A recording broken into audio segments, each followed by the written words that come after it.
U današnjem videu vodim vas kroz sve što treba da znate za savršen porodični dan na Panonskim jezerima u Tuzli, od prelaska granice i parkinga do slanih jezera, tobogana, slapova i svih praktičnih informacija koje će vam olakšati putovanje. Panonska jezera se nalaze u Tuzli u Bosni i Hercegovini. Granični prelazi rade 24 sata, a jedna od praktičnih opcija za dolazak iz Srbije je prelaz Mali Zvornik. Za prelazak nije potreban zeleni karton, dovoljni su samo pasoši. Valuta u Bosni i Hercegovini je konvertibilna marka i kurs je približno 2 marke za 1 euro. Da biste uštedili vreme i stigli u Tuzlu bez nekih dodatnih zadržavanja, svakako vam preporučujem da novac razmenite pre polaska, na primjer u nekoj od menjačnica u pograničnim mestima kao što je Banja Koviljača ili Loznica.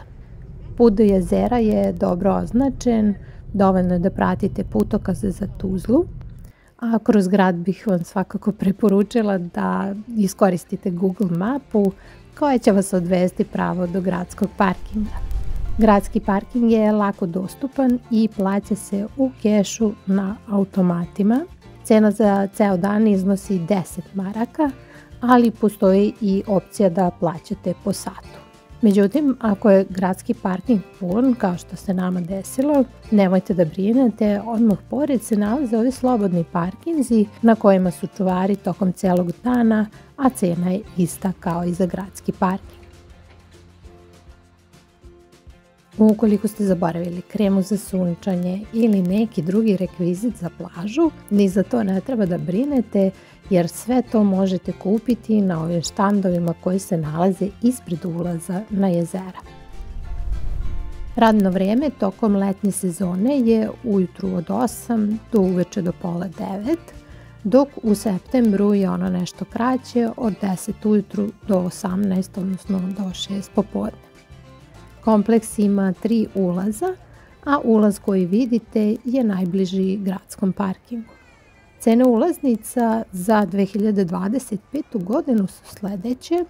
Radnim danima cena za odrasle je 7 maraka, a za decu 4,5 marke. Pod decom se podrazumeva uzrast od 4 do 14 godina. Vikendom ulaz za odrasle je 9 maraka, a za decu 5. Deca ispod 4 godine ulaze besplatno.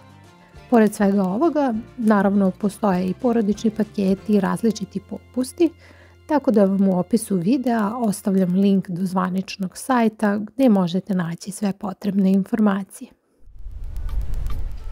Sa ovog ulaza se prvo stiže do srednjeg jezera. Ono je duboko 1,6 metara i ono što je specifično za sva jezera jeste da je ispod podloga ovaj sitni kamen. Za lakši ulazak u vodu preporučujemo da koristite stepenice jer hodanje po ovom kamenju nekad stvarno može biti nezgodno, posebno deci ili starijim osobama. I u sredini jezera se mogu naći i ovi hidromasažeri koji se povremeno uključuju i pružaju onako pravo spa iskustvo. Ceo kompleks je stvarno ogroman, otprilike oko 1 km je duga cela obala i može da primi čak do 15.000 posetilaca, tako da i u špicu sezone možete pronaći mesto za svoj peškir ili ležaj. Pa lepi moji, ovdje treba biti uporan i tražiti, pošto ima i prirodnog hlada, tako da nemojte stati kod prve ležaljke i tu se ne završava priča, tek počinje, ovo je ogromno. Bukvalno svako jezero je kao celina za sebe i treba biti strpljiv, prošetati. Evo vidite ovdje iza mene kako je prelep hlad u šumi, tako da nemojte se zadovoljiti sa prvim ležaljkama na koje naiđete kada uđete u ovaj kompleks.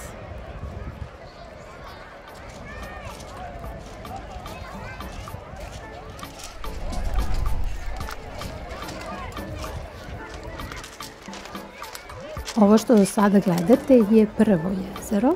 Ono je na krajevima plitko, znači dubina ide od nekih pola metra do metar, metar i po, dok je srednji deo jezera najdublji i dostiže dubinu od 1,8 metara.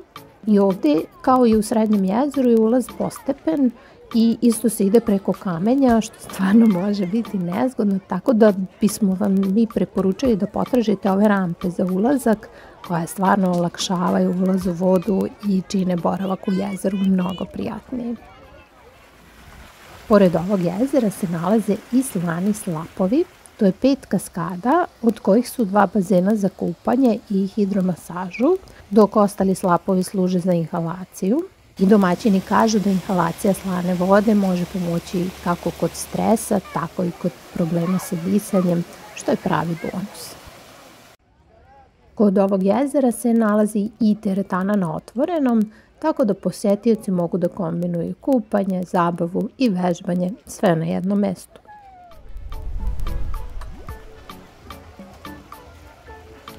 Treće jezero je duboko od nekih 0,8 do 1,8 metara i sastoji se od 2 spojena jezera sa ovom prelivnicom. Ovo jezero je u stvari najzabavnije u kompleksu jer se ovdje nalaze 2 tobogana. Nažalost, tokom naše posete ovaj crveni tobogan nije radio je zapravo veoma kratko, tako da nismo uspjeli da se spuštamo niz njega, ali zato je plavi spiralni tobogan bio veoma popularan i privlačio veliki broj dece i odraslih. Tokom celog dana se ovdje formirao red za spuštanje, ali je iskustvo bilo zabavno i vredelo je čekati. Iako vam na prvi pogled, kad vidite ovoliko ljudi na jednom mestu, može delovati da je baš velika gužva, tokom dana bilo je sasvim dovoljno prostora i da plivamo i da uživamo u slanoj vodi.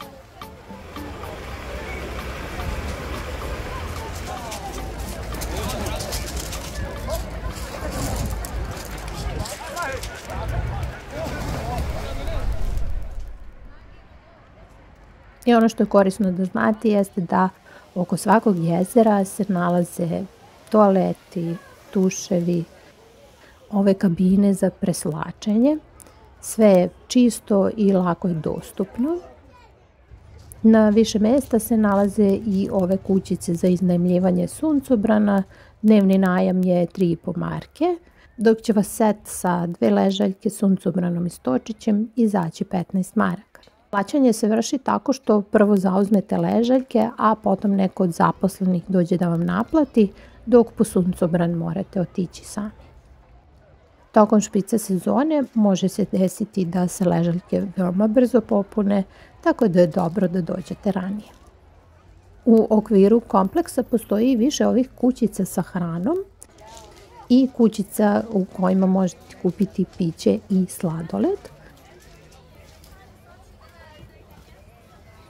I ovdje se također nalazi nekoliko restorana. Porcija hrane varira zavisno od toga šta kupujete, može biti 10, 15, 20 maraka, a na primjer ova porcija palačinki je 6 maraka. Mi smo probali ćevape, nismo baš bili oduševljeni s njima, čak nismo ni uspjeli da ih slikamo, ali na primjer ovaj pileći file i palačinke su bile dobar izbor. Za ljubitelje kulture u kompleksu postoje 2 muzeja. Oba muzeja se nalaze pored prvog jezera. Tu je Geološki muzej koji radi od 11 do 13 časova, a sa druge strane jezera je Neolitsko naselje, odnosno arheološki park koji radi od 13 do 15 časova i ulaz u oba muzeja je uključen u cenu ulaznice. Pored prvog jezera se nalazi i ovo dečje igralište. Kao što vidite, dan je bio veoma topao, tako da nikog nije bilo na njemu, ali za one koji žive u blizini korisno je znati da ovo igralište radi i van sezone kupanja, tako da ga možete posjetiti i koristiti u bilo koje vreme. Iako ste se pitali zašto su ova jezera slana, iako se nalaze daleko od mora, ona su slana zahvaljujući velikim podzemnim naslagama kamene soli koje postoje ispod Tuzle. Mislim da svi ljudi s ovih prostora su ili vidjeli ili jeli tuzlansku sol, tako da nam to nije nepoznato. Pa ove naslage su nastale prije oko 10 miliona godina u vrijeme kada je na ovom prostoru bilo Panonsko more, odatle i naziv za jezera. Međutim, vremenom se more povuklo, ali je so ostala zarobljena duboko u zemlji i kada voda dođe u kontakt sa tim slojevima soli, so se rastvara i voda postaje slana. Tako je nastala ideja da se naprave veštačka jezera sa slanom vodom po ugledu na more. Danas su Panonska jezera glavna turistička atrakcija Tuzle, a količina soli je čak veća nego u Jadranskom moru, što se može i vidjeti po ovim belim tragovima koje ostaju na kamenčićima i obali.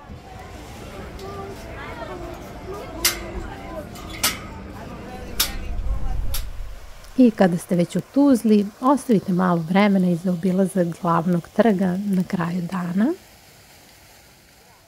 Ovde možete probati domaću kafu ili neku lokalnu poslasticu poput baklave ili sutlijaša. Kafa i baklava možda neće zadovoljiti sve ljubitelje slatkiša, ali ambijent trga daje jedan poseban šarm. Panonska jezera nude nesvakidašnji porodični izlet, slana voda, tobogani, slapovi i ovaj ogromni kompleks čine ih idealnim za dan pun zabave i opuštanja.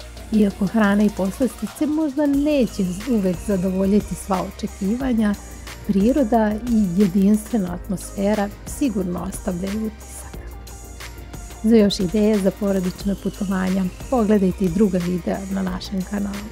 Pretplatite se i podelite u komentarima vaše mišljenje. Da li ste već posetili ova jezera i koja vam se najviše dopala. Vidimo se uskoro. Pozdrav!